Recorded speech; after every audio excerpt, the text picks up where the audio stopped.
Bonjour, j'espère que vous allez bien. En tout cas, moi, ça va. Donc, très content de vous retrouver. Donc, aujourd'hui, on va s'attaquer à un nouveau thème.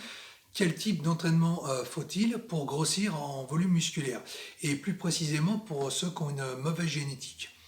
Alors, ce que j'appelle mauvaise génétique, c'est précisément les gens qui ont du mal à prendre de la masse musculaire, parce que, comme tu le sais, entre deux personnes qui ont le même entraînement, il y en a une qui va progresser plus vite que l'autre en termes de volume musculaire, et ça, c'est génétique. Donc, dessus, on n'a pas le même développement d'un individu par rapport à l'autre. Donc, par rapport à ça, je vais te donner plusieurs clés.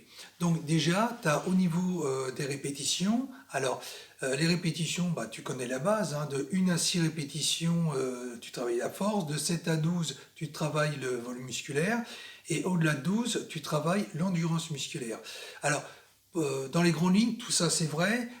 Juste le bémol que j'apporterai, c'est à la, comment dire, à la dernière formule, c'est-à-dire qu'au-delà de 12 répétitions, on travaille que l'endurance musculaire, mais ça c'est complètement faux.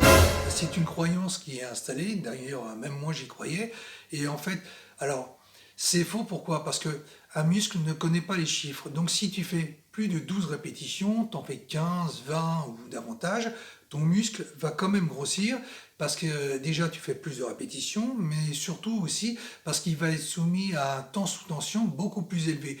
Et ça aussi, ça va favoriser justement l'hypertrophie.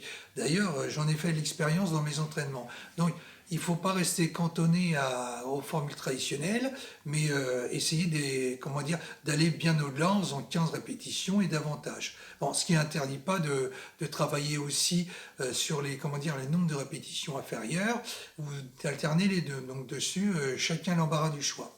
Alors ensuite, on va parler du nombre de séries, précisément pour prendre de la masse musculaire. Donc si tu fais 8 séries par groupe musculaire, ça sera que du maintien. Si tu fais 10 séries, ça sera vraiment le minimum pour prendre de la masse musculaire, vraiment le minimum syndical.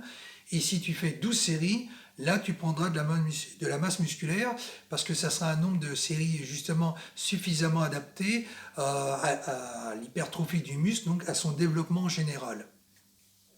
Mais si tu as bien suivi, tout à l'heure, je te disais qu'il y a des gens qui ont une mauvaise génétique, et j'en fais partie, et qui ont du mal justement à prendre du muscle. Et c'est pas en restant sur des schémas traditionnels de 12 séries par groupe musculaire que tu vas avoir une hypertrophie démesurée. Tu auras du muscle, oui, mais en portion, enfin quantité moyenne. Maintenant, si tu veux avoir plus de muscles, tu vas avoir un développement plus conséquent. Dans ce cas-là, il faut miser sur un développement plus optimisé, c'est-à-dire t'entraîner au-delà de 12 séries. C'est-à-dire, par exemple, travailler sur 16 séries par groupe musculaire. Alors, évidemment, ça ne se fait pas comme ça, donc il faut tenir compte déjà de ta récupération, de ton âge et aussi du temps dont tu disposes. Alors, je vais te donner des exemples.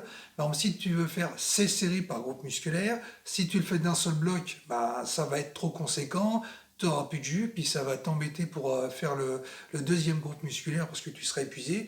Donc ça, c'est un truc à proscrire. Alors, ce que tu peux faire, tu fais 8 séries par groupe musculaire dans une séance, et quelques jours plus tard, tu refais 8 séries pour les mêmes groupes musculaires. Et quand tu vas additionner les deux, ça te fera un groupe, enfin un total de tonnage de 16 séries. Donc tu auras 16 séries de réalisées par groupe musculaire. Et ça va vraiment beaucoup t'aider justement pour grossir si tu avais justement du mal à prendre de la masse musculaire. Donc, ça, c'est une bonne technique, mais il y a aussi autre chose. Si tu te développes normalement et même bien, tu as toujours des groupes musculaires qui sont à la traîne. Et dans ce cas-là, ce principe, tu peux l'appliquer pour tes groupes musculaires. Donc, si par exemple, tu as des quadriceps à la traîne, ce qui est le cas de beaucoup de pratiquants, à ce moment-là, tu fais par exemple 8 séries de quadriceps le lundi et tu fais 8 séries de quadriceps le jeudi. Donc ça te fera un total de 16 séries. Et avec ça, tu vas rattraper tes points faibles. Donc dans les deux cas, c'est une technique intéressante qui va te permettre justement de relancer une progression moyenne ou un peu absente par rapport à des groupes musculaires qui sont à la traîne et qui ont du mal justement à répondre. Donc avec ça, ça te donne une bonne base. Donc après, c'est à toi de faire des ajustements en fonction de tes ressentis. Voilà, bon bah je pense t'avoir donné toutes les clés par rapport à ça. Donc si tu as aimé, bah, n'hésite pas à mettre un like, à t'abonner, à partager. Puis moi je te dis à la prochaine dans une autre vidéo. Bye bye!